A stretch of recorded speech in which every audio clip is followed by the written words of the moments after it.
Alléluia, gloire à Dieu. Nous bénissons le Seigneur pour le souffle de vie qu'il ne cesse de nous accorder en ce jour. Bienvenue à une minute de prière de ce mardi 29 octobre 2024. Aujourd'hui, le Seigneur a mis en mon cœur le désir de partager avec vous ce passage de Jean chapitre 10, le verset 11 que je lis au nom de notre Seigneur Jésus-Christ.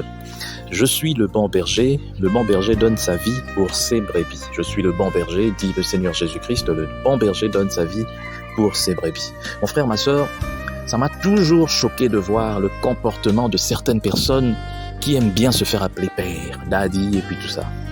Et moi-même, quand on m'appelle daddy deux fois, ou père, papa, ça me donne, plutôt que de m'enorgueillir, mais ça me fait penser à ma responsabilité de père. Parce qu'en tant que père, j'ai des enfants, je prends soin de ces enfants. Lorsqu'ils sont malades, je suis mal à l'aise. Je cherche à ce qu'ils soient nourris. Pas seulement sur le plan physique, mais aussi intellectuellement. Ça veut dire que je les envoie à l'école, je paye l'école. Mais ce qui se passe avec ceux-là que nous appelons nos enfants spirituels, c'est très grave. Je vois beaucoup de gens se plaindre de ceux qu'ils appellent leur père spirituel, daddy et puis tout ça, leur pasteur, leur berger, de leur comportement. C'est vrai, nous sommes des êtres humains et on peut toujours brancher. Mais quelle est l'appréciation de vos collaborateurs? Est-ce que vos collaborateurs, ou à vous, daddy, père, papa, pasteur, archibishop, je ne sais pas quoi, évêque, est-ce que vos collaborateurs, je parle ici même pas d'abord des brebis, mais de vos collaborateurs, est-ce qu'ils portent un bon témoignage de vous? Est-ce que vous vous comportez vraiment comme un père? Le Seigneur Jésus-Christ lui-même, il n'a jamais dit qu'il était le Père. C'est vrai, vous allez me dire non, il s'est appelé Père éternel. Oui, ça c'est parce qu'il voulait montrer à tout le monde qu'il est Dieu.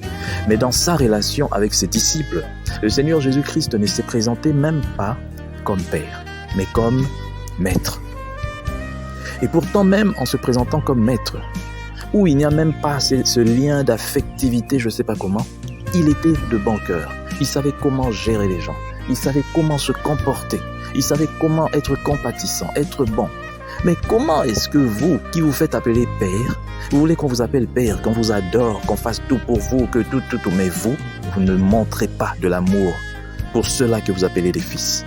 Et lorsqu'il y a un problème, on apprend même que certains qui sont grands pasteurs, entre guillemets, vont jusqu'à en faire emprisonner des diacres, et puis tout ça, vous êtes maudits. Ce n'est pas normal. Ne pensez pas que être un berger, c'est seulement le fait d'être là devant et puis tout le monde vous jette des fleurs et puis tout ça. Non. Être un berger, c'est prendre soin de ses brebis sur tous les plans. Et même lorsqu'il y a des brebis galeuses, c'est savoir comment les remettre dans la bergerie. Mais si, à la première occasion, vous vous énervez jusqu'à les emprisonner, jusqu'à détruire leur réputation, jusqu'à détruire leur vie, jusqu'à même à les maudire, alors vous n'êtes pas un berger. Et je l'ai toujours dit, vous pouvez avoir une église de 10 000, 100 000 personnes, être connu comme vous voulez, mais tant que vous n'êtes pas dans la droiture, vous n'êtes pas dans la saine doctrine, vous ne servez pas comme il faut, vous n'avez pas pour modèle de vie Jésus-Christ, alors ça ne vaut pas la peine.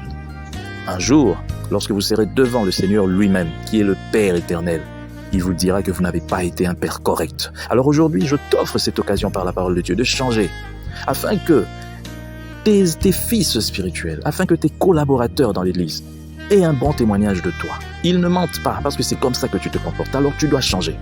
Ne pense pas que tu es là au sommet. Jésus, c'est la sommité, c'est pas toi. Mais tu te prends déjà, je ne sais pas pourquoi.